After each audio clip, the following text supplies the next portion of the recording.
evening, viewers, and welcome to the very first episode of the Health Matters program. This program is produced by the Ministry of Health. I'm your host for tonight, Alicia Martin. On November 6, 2021, we will be observing World Malaria Day in the Americas. Joining me in studio tonight are a few persons from the Vector Control Services. Here with me tonight is Dr. Horace Cox. He's the Director of the Ministry of Health Vector Control Services. We also have Dr. Kashana James, the Malaria Focal Point, and Ms. Gaindia Ramlall, Biologist, attached to the Vector Control Services. Welcome, guys. Thank Thank you. you. So, as we enter into tonight's discussion, Dr. Cox, could you tell us a little bit about the Vector Control Services commitment with regards to the malaria situation in Guyana?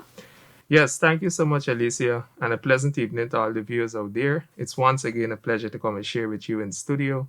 The reality is that Guyana Ministry of Health, there's a strong commitment towards malaria elimination. And as you mentioned, this year we'll be commemorating Malaria Day in the Americas, which is a very important day. So, as part of malaria elimination, it's important to note that Guyana has aligned with the goals at the global level. So, for example, at the global level and the regional levels, they speak of reducing the number of cases by 75% in 2025 relative to 2015. And this is something that in Guyana we've committed to as well. It's important to understand that even though we speak about malaria elimination, it's a very difficult task. This is a disease that, even though we work with it every day, we're still understanding by the day. And for example, in Guyana, we understand that it's a disease driven by lots of mining and logging operations. So persons who are in the forested regions, they're exposed and can become infected. So it's important that as the ministry thinks about elimination, that we also consider how could we include these key groups.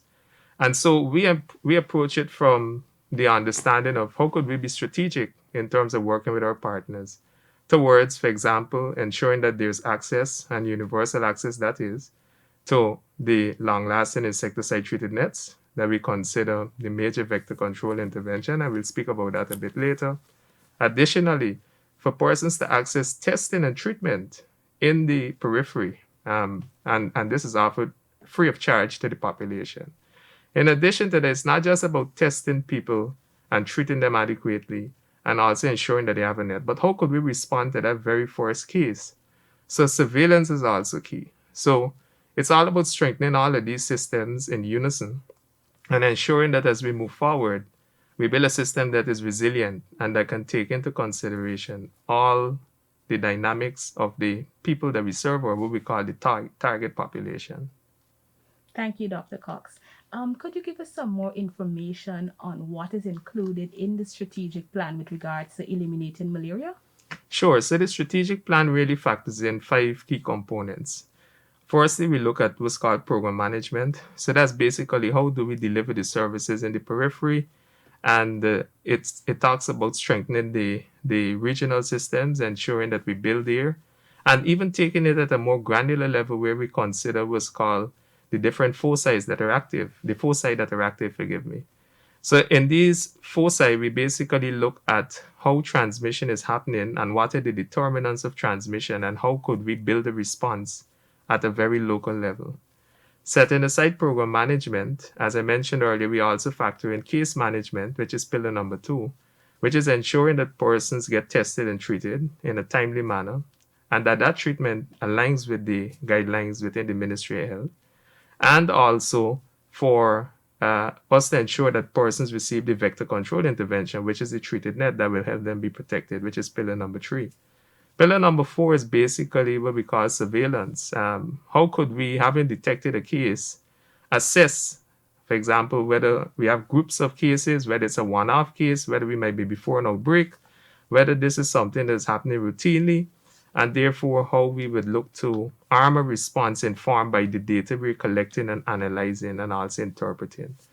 And lastly, we are mostly concerned with effecting behavior change. So it's about, even though, as I mentioned earlier, we speak about miners and loggers and how this particular population can drive malaria transmission because they're exposed, we must understand how do they see malaria, right? Do they know about it? Perhaps all they know is that it's spread by mosquitoes. Do they know they can kill them? Some persons, when you speak with them and the colleagues will tell you, they basically say malaria is part of me. So the reality is that it's important, even though we roll out these interventions, to work with them to ensure that they have the right knowledge, and also we work to effect the health seeking behavior, so that they can access these services more. Well said. Thank you, Dr. Cox. We're now going to go into a very short ad break and we'll be right back with more on the 5 pillars of the malaria program. When you hear she buzzing, big problems coming, big problems coming, big problems coming. Look, this little mosquito, big problems coming. I said this little mosquito, big problems coming. Look, this little mosquito, big problems coming. I said this little mosquito, big problems coming. I was lying in my bed when she come hustling. You see, it's nighttime and she got a need for feeding. Suddenly she bite me, and before I know it, she left me with a itchy feeling. Days pass, I'm back in my bed, don't know what I'm doing. Suddenly what she left me with a broke up feeling, a broke up feeling. Big problems coming, big problems coming. When you hear she buzzing, big problems coming. When you feel she biting, big problems coming. When your skin start itching, big problems coming. And when you start scratching, big problems coming. Look, this little mosquito, big problems coming. I said this little mosquito, big problems coming. Look, this little mosquito, big problems coming. I said this little mosquito, big problems coming. So I get up to take some action. Them boys are drink the concoction, but I remember seeing this sign, free malaria test that catch me eye. So I go down by the landing, free treatment all them man giving. So I decide to take the test. The test that it say yes. When you hear she buzzing, big problems coming. When you feel she biting, big problems coming. When your skin start itching, big problems coming. And when you start scratching, big problems coming. Look, this little mosquito, big problems coming. I said this little mosquito, big problems coming. Look, this little mosquito, big problems coming. I said this little mosquito, big problems coming. Avoid wrong treatment, don't take the risk. Get the facts and sure you know this. There's a difference, yes, between Vivax and falciparum. I got to know which one I got so it don't come back.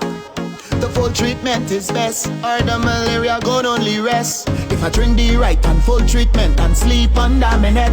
This little mosquito won't be a big threat. When you ready buzzing, big problems coming, big problems coming, big problems coming. When you feel she biting, big problems coming, big problems coming, big problems coming. When your skin start itching, big problems coming, big problems coming, big problems coming. And when you start scratching, big problems coming, big problems coming, big problems coming. Look, this little mosquito, big problems coming. I said this little mosquito, big problems coming. Look, this little mosquito, big problems coming. I said this little mosquito, big problems coming. Welcome back. For those persons who have just tuned into the program, today we are focusing on World Malaria Day in the Americas, which will be observed on November 6th, 2021. Dr. James, just before we went into the ad break, Dr. Cox was talking about the 5 pillars of the malaria program. Could you tell us a little bit more about that? All right, thank you. Good evening, everyone. So, based on the 5 pillars of vector control or malaria, we have our diagnosis and treatment or case Yes. management aspect. So, one of the principal things about this is that we at the malaria program try to improve the quality and the delivery of services both at the public and the private sector We try to improve the quality and the delivery of our malaria testing and treatment, both at your public and your private sectors, also reaching to your remote areas as well. Remote areas meaning persons or places that might not have access to a health facility. In this case, what the ministry have been doing in collaboration with Vector Control, recently we have hired a sub-recipient, IOM, International Organization of Migration, and they've been working along with malaria or the National Malaria Program. Therefore, they have about 14 malaria service providers, and these service providers, in turn, which are trained by the Vector Control Services, would actually go out into the fields in the different communities, your mining camps and your logging communities, and they would train volunteers. Your volunteers can be whether they might be a buyer, they might be a camp owner, they might be a shopkeeper, whoever the case may be, once they're interested in learning the technique of actually doing diagnosis and treatment at these mining camps. And they're being trained by these persons and certified by the Ministry of Health to do diagnosis and treatment. So those persons in the far out or the far ends area that might not have access can actually have access to, one, being tested for malaria, and two, receiving optimum treatment as well. Apart from that, we also have our vector control management or our vector control aspect, in which we spoke about our mass net distribution or treated nettings. In this case, normally we have an exercise which you call the mass net distribution activity, and these activities actually occur every 3 years. So in 2018 we had the activity, and 2021 we begin in May as well with the activity. Basically, the Ministry of Health would go and we would distribute nettings to your endemic regions, regions 1, 7, 8, and 9, and parts of region 10 to your population, your high-risk population. Thus far, we have started the exercise and we have made significant progress with the distribution. So far, we have accumulated or distributed approximately 57,000 nettings, both bed and hammock nettings, to regions 1 and regions 9, and part of regions 7 and 8 as well. To note, these nettings are free of charge. So these persons that might be seeking the nettings, they can actually go to their different health centers or their different health facilities to access the nettings. All you need is a proof of identification. For those in the mining camps, in the logging camps as well, if you have your GM or your managers, you can actually go with your mining permit and uplift your nettings as required or necessary. Also, to note, we also have our IEC or SBCC component. Now, when we speak about the IEC or the SBCC component, we're basically talking to reaching to these persons in a more simpler form that they can understand. Hey, malaria does exist. You do have treatment for malaria. You can be cured from malaria, but you need to use out your treatment, because we find a lot of times persons might start using the treatment, but after a while we get complacent. There's too much tablets to be used. We're not able to complete the treatments and stuff like that. So we try to relate to the public. It is important that you need to complete your treatment. Compliance is a must at the end of the day. Yeah. And in this aspect, we have our partners, our technical stakeholders, such as Breakthrough Action Guyana, which is basically a USAID organization working along with the National Malaria Program.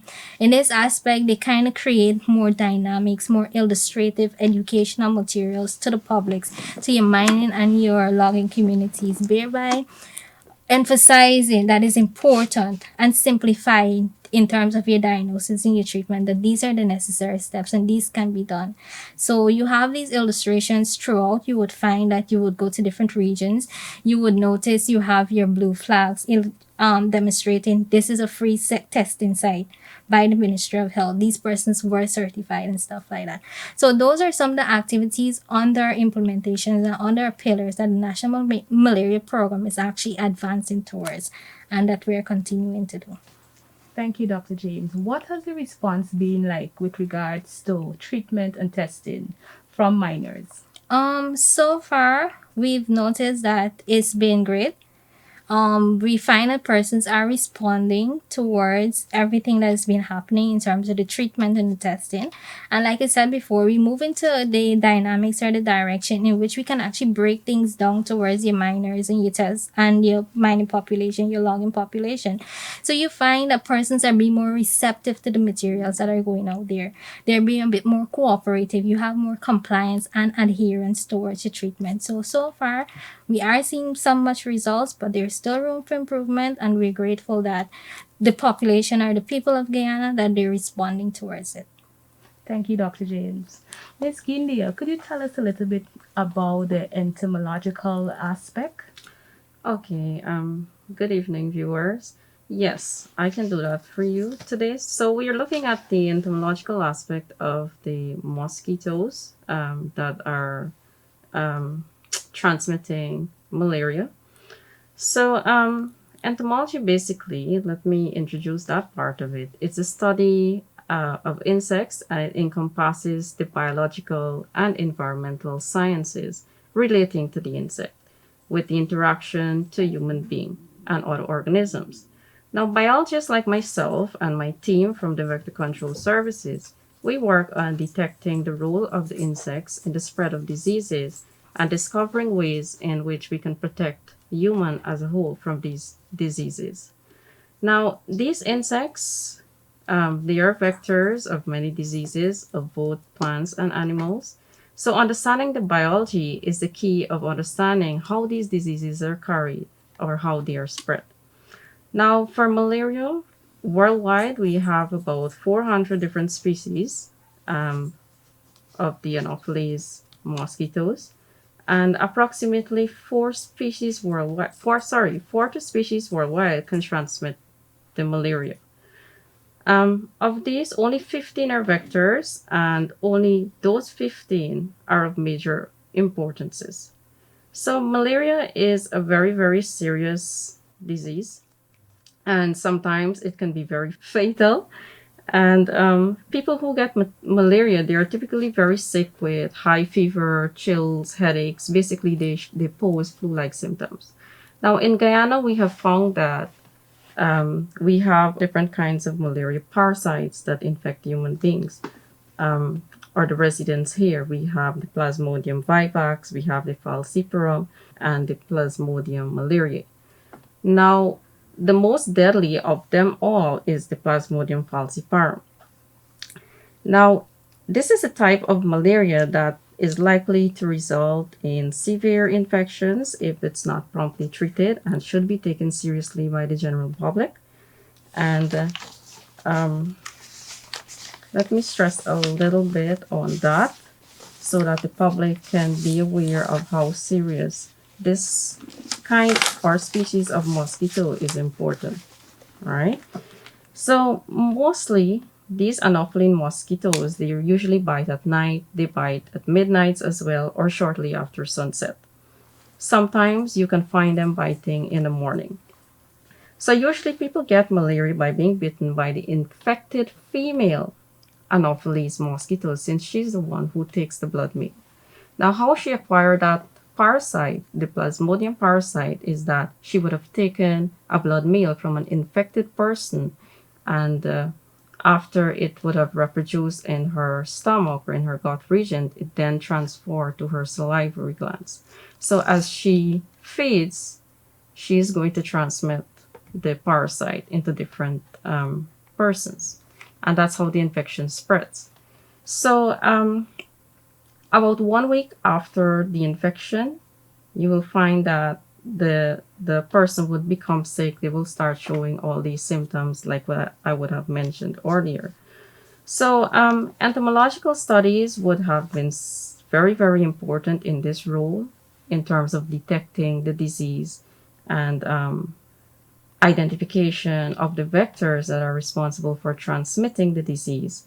Also to provide the basic information on the habitats, the species, diversity, and the purposes of planning effective control measures and how to combat the disease or control the disease. So here at the Ministry of Health, we are incorporating various measures in dealing with malaria on a local level and also on a global level. Here in Guyana, we have various measures such as diagnosis and treatment. Also, we are using insecticide-treated bed nets, like what my colleague would have mentioned earlier. We are also using mosquito repellents. Now, apart from that, we are currently working on eliminating breeding sites and killing the larval, the pupal, and the adult stages of the mosquitoes, which will in turn reduce the number and cases that we have in Guyana. So these breeding sites, they can be eliminated basically by either draining or filling the area where water collects, or by modifying the preferred habitats of particular vector species. For example, by clearing streams, by allowing water that is stagnated to have a free flow so it's always running. So in that case, the mosquitoes will not be able to lay their eggs and breed. Even if they do, the larvae will not be able to survive, right? So larval breeding, it can be prevented by a number of ways, which Ministry of Health is currently using. Also, we can cover the water surface with floating materials so as to stop the mosquitoes from being able to lay their eggs. So also we are using organophosphates, for example, Temphos. It's a 1% Temphos. It is used to make the chemical which is known as the abate granule, and that also kills the mosquito larvae when ingested. So apart from larviciding, we are also using spraying techniques where we are administering chemical to the environment on surfaces of walls and also in the free air to be able to control the adult population, especially in endemic regions such as region 8 and 9 of Guyana.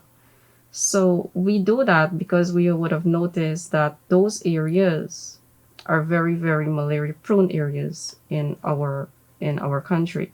And that is because of the kind of environment that exists in these areas. So because of the different habitat that we have there, for example, the rivers, the marsh, the little ponds, and so forth, these kind of mosquitoes, they find it favorable to be able to thrive. So we are currently working on those areas, especially to be able to control the mosquito-borne diseases, especially malaria. Apart from that, we are also focusing on focal investigations and preliminary surveys in which we would go into these areas and we would determine why there is a transmission or why disease is not responding to the measures being applied. So here it all comes back to an integrated approach whereby we're not only larviciding, we are also adulticiding as well. So in that way, we are able to control the mosquitoes on both the different stages of life, both the adult and both the larval stages. So in this way, we would be able to decrease, if done properly, as we are trying to implement right about now, and consistently, we would be able to decrease the number of cases that we have in these areas. Now, in doing so, we also need the full cooperation of the public to be able to execute these work.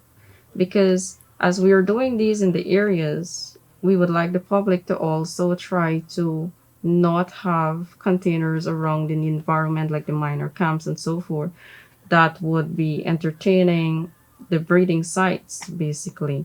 As you would know, or as the public would know, these camping grounds, they are just not properly maintained. There are buckets, there are little tubs, there are little drums that are set in these areas, and they, after some time when the rain fall, the water is left trapped there. So as a result of that, we have even more emerging cases of malaria, especially existing in these kind of environment. So Ministry of Health, we are trying very hard to control the spread of malaria. And in the future, we are looking forward to decentralize. And we are also looking forward to strengthening our team and building capacity when it comes to being able to control the disease countrywide. Thank you, Ms. Ramlall. You're We're welcome. now going to go into a short ad break and be right back with more on World Malaria Day in the Americas 2021. When you hear she buzzing, big problems coming, big problems coming, big problems coming. Look, this little mosquito, big problems coming. I said this little mosquito, big problems coming.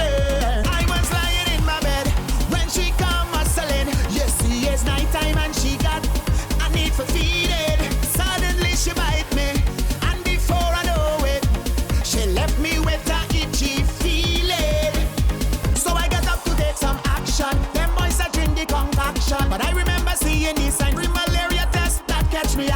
So I go down by the landing. Free treatment, all them man giving. So I decide to take the test. The test that it say yes. Avoid wrong treatment, don't take the risk. Get the facts and show you know this. The full treatment is best, or the malaria gon' only rest.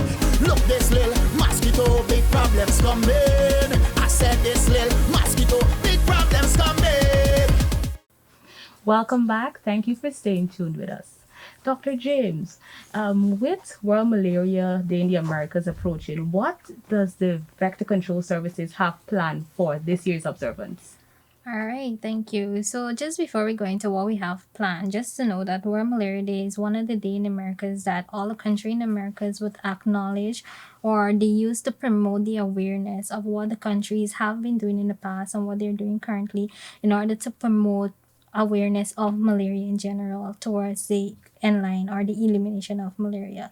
So Guyana has been observing World Malaria Day in America since 2003, and with our various stakeholders and our various organizations, even in collaboration with Ministry of Health, this year what we decided to do is to make it a bit more interactive. We do have COVID still existing.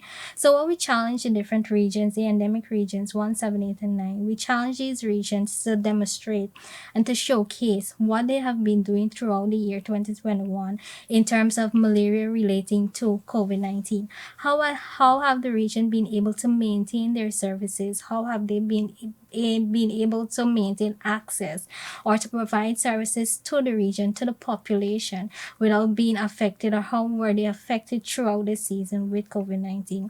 So we have a small something we call a storytelling engagement along the lines of regions 1, 7, 8, and 9, something that we're looking that the regions would showcase what has been happening within the region throughout this period.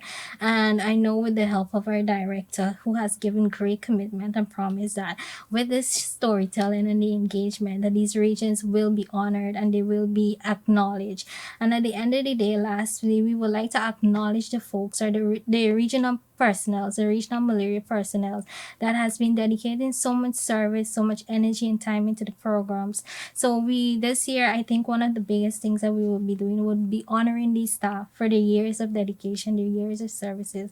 So these are some of the few activities that we should be looking forward to for Malaria Day in the Americas from the National Malaria Program and Ministry of Health. Thank you, Dr. James. Dr. Cox, before we go, do you have any encouragement for those viewers, those persons who are watching us right now, with regards to how they can help with malaria elimination?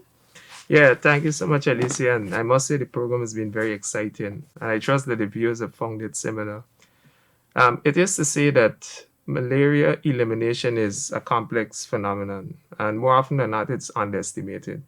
And as I mentioned to you, it starts from the simple understanding how one perceives it, right? You go to a mining camp and somebody says, man, I've had malaria 40 times, 60 times. How do you then convince this person that having malaria is not something you should be accustomed to? And therein lies the challenge. So Ministry of Health is working, as the colleagues would have mentioned, we had Gaindia and also Dr. James. The idea is to build systems that are responsive to the needs of the people. And so we've understood that at times you have services available in a health facility, but then persons don't necessarily access them. And it's for that simple reason they don't see it as a need. A guy might feel that I can stay in the camp and just take some treatment, but not understand the complications of doing such. So the reality is that we need persons to hear the message. We try our best to inform the design of those messages by understanding their attitudes, knowledge gaps, perceptions, etc. But we need persons to also, in hearing, respond and develop those behaviors that would be suitable, health-seeking behaviors, we call them, so that we give the strategies an opportunity to work. So to all those persons out there, whether you're a miner or logger, join us this Malaria Day by adopting a different attitude. There is the popular team that goes around that says zero malaria starts with me. And this should be the message that we share with the miners. Each miner, each logger should be saying zero malaria starts with me. And for zero malaria to start with you, you need to ensure that you take the test whenever you're having symptoms. Don't assume that you have malaria. You go to the facility, even in the mining camp where we've built capacity, you access the test. And after testing, you take the treatment to completion, right? And you sleep on the treated net. Those are the key messages that I want to leave at this point in time. So we all know that we have many professors in malaria, some because they've had it so many times, some because they've studied it. The reality is that we need to do it together. And that's the only way that we'll achieve elimination as we've so sought to do. Thank you, Dr. Cox. I want to say thank you to each and every one of you for joining me tonight on this program. It has been quite informative. I do encourage you to continue the good work that you guys have been doing. My pleasure. To you, our viewers, thank you for staying tuned to Health Matters. I'm Alicia Martin saying goodbye for now.